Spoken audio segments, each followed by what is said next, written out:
Bəzən bir loqo sadəcə ad olmur. Onun arxasında bir xatirə, bir ömür və yalnız sahibinin bildiyi böyük bir hekayə dayanır. Arı Vızvız da mənim üçün məhz belə bir loqodur. Böyük oğlum Rəşidin həyatımızda xüsusi yeri var. O autizm spektrində olan bir uşaqdır.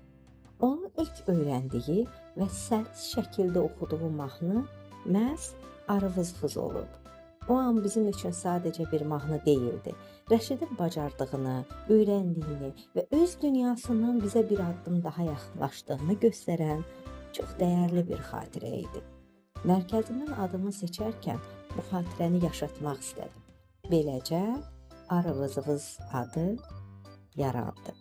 Loqodakı detalların da öz mənası var. Arı sözündəki 2 R hərfi təsadüfi yazılmayıb. Bu hərflər övladlarımın adlarını, baş hərflərini Ağa Rəsul və Rəşidi simvolizə edir. Ona görə də bu loqoya baxanda mən sadəcə bir ad görmürəm.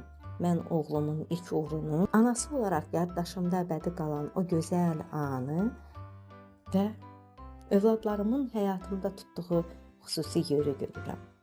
Arı Vızvız mənim üçün sadəcə bir mərkəzin adı deyil, bu sevgidən yaranmış bir hekayənin adıdır.